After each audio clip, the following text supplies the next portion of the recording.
السلام عليكم، يا رب تكونوا بخير ان شاء الله وفي احسن حال. كل سنة وانتم طيبين. العيد الكبير قرب خلاص، واحنا محتاجين وصفات لحوم. طيب اللحمة غالية جدا، احنا نقدر نعمل بدايل للوصفات اللي احنا كمان بنحبها، زي مثلا البيكاتا. البيكاتا محتاجة قطعية غالية، محتاجة قطعية لحمة طرية. بتضايق ناس كتير في التسوية، ممكن ما تستويش معاهم كويس.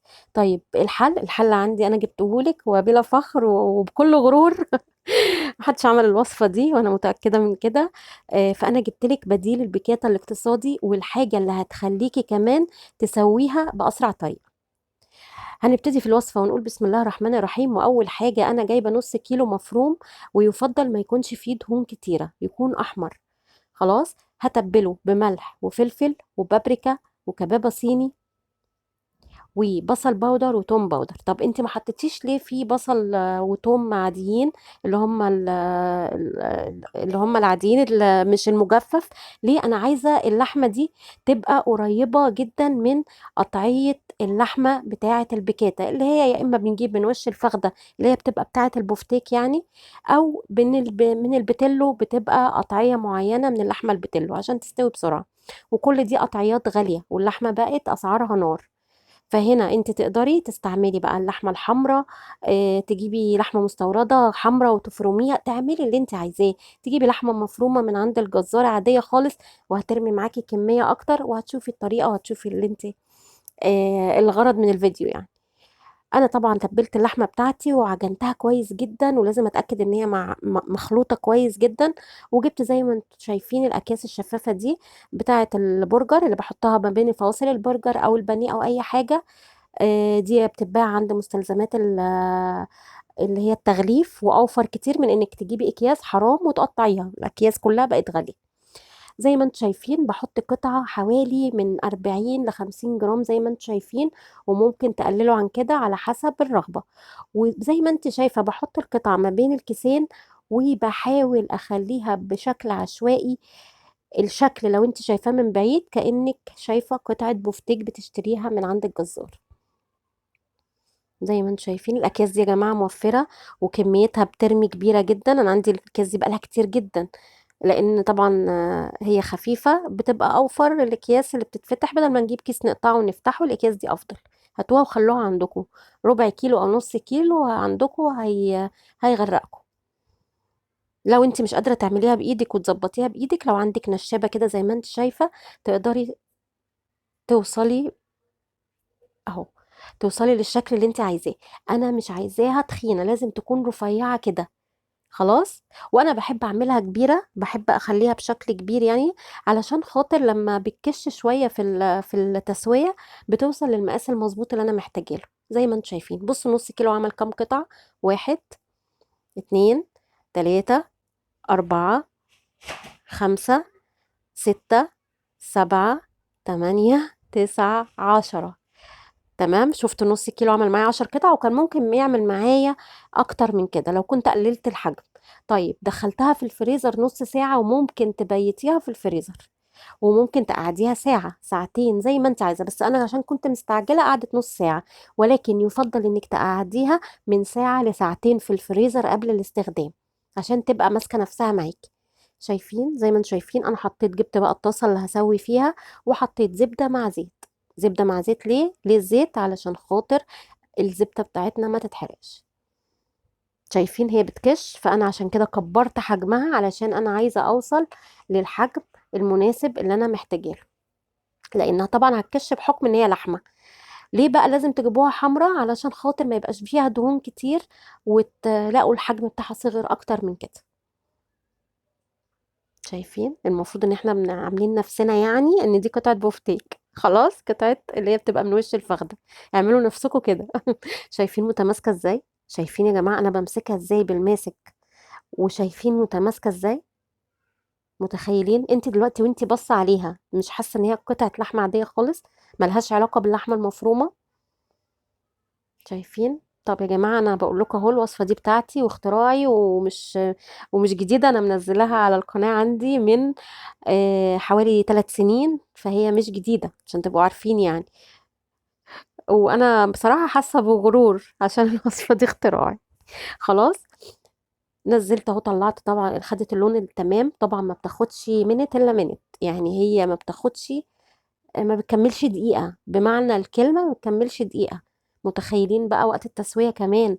احنا وفرنا فلوس، ووفرنا وقت، ووفرنا حتة انك بتخافي ان هي ما بتستويش منك كويس. وفي ناس كتير بتحب البيكاتا جدا وبتبقى نفسها فيها ومش عارفة تعملها، فانا جبت لك الحل. خلاص، ادينا اهو عمالين نحط بقى القطع بتاعتنا زي ما انتوا شايفين. شايفين عاملة ازاي؟ ويفضل يا جماعة من ساعة لساعتين في الفريزر قبل التسوية. هنا انا خلاص خلصت كل الكمية بتاعتي. مكان بقى الطاسة بتاعتي، مكان التسوية، نزلت بالبصل بتاعي مقطع جوانح.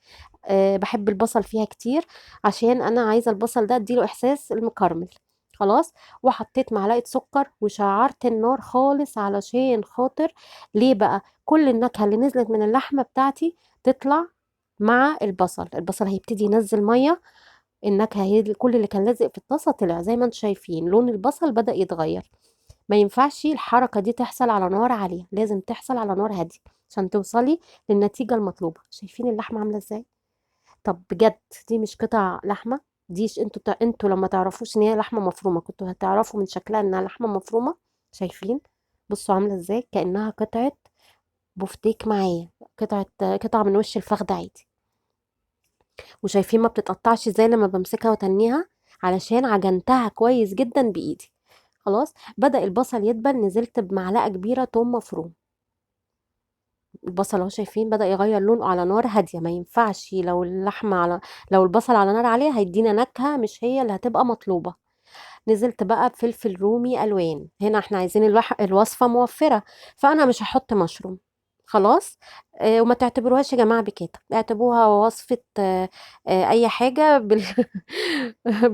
بصوص البصل والفلفل. خلاص. بس كده. بس انتوا تقدروا لو عاوزين تعملوا بيكاتا بالمشروم تعملوها بنفس الطريقه. نزلت بمكعب مرقه، ونزلت بمعلقتين صويا صوص، وطبعا نزلت بشويه فلفل اسود وهقلب. طبعا اللحمه متبله، فاحنا هنا هنركز في التتبيل ونوازن فيه. ما بتبقاش محتاجة الوصفة دي، مش محتاجة نكهة كتيرة. ممكن تحط شوية زعتر لو عايزة، لكن ما بتحطش نكهات ايه، بهارات عالية قوي. هنا انا نزلت لما الفلفل بدأ يدبل، نزلت بثلاث معالق كبار دقيق وثلاث معالق كبار لبن بودر. اللبن البودر مهم في الوصفة دي، بيعزز النكهة وبيديها نكهة حلوة قوي، وكأنك مستعملة كريمة. خلاص. طبعا انا في مره، انا هنا مش عامله بديل الكريمه الاقتصادي. ان شاء الله دي هعملها لكم في وصفه تانية، ممكن اعملها لكم في وصفه بقى البيكاتا بالفراخ ان شاء الله. خلاص. نزلت بقى بعد ما حسيت ان طبعا على نار هاديه عشان الدقيق واللبن ما يلزقوش. لما احس ان خلاص الدقيق واللبن اختلطوا كويس جدا بالبصل والفلفل ومفيش اي تكتلات، انزل بلبن، كوبايتين كبار لبن زي ما انتم شايفين. واحاول اوصله بقى بعد كده للقوام المناسب. القوام المناسب اللي هو ايه؟ ما يبقاش لا تقيل ولا خفيف، بيبقى متوسط، بيبقى القوام بتاع الصوص ده متوسط. وانزل بقطع بقى لما خلاص يبتدي يغلي، انزل بقطع اللحمه بتاعتي. هنا انا مش محتاجه اني استنى اللحمه تستوي، اللحمه مستويه بنسبه 100%. انا يا دوب انا عايزه اللحمه دي تشرب من الصوص بتاعي وتاخد وتدي كده مع الصوص بتاعي، ويندمجوا مع بعض غلوه والتانيه، ومش اكتر من كده، وهطفي النار. واظبط بقى لو في حاجه محتاجاها لاي للتتبيل، ملح زياده، فلفل زياده، اي حاجه عايزين تحطوا زعتر في الوصفه دي بتبقى حلوه. بس كده. الوصفه خلصت، ما خدتش وقت خالص. خلاص. هنا انا عاملاها مع مكرونه سباجيتي، ممكن تعملوها مع مكرونه اللي هي بتاعه الفرن، اللي هي بتاعه البشاميل، اللي هي بيقولوا عليها بنه.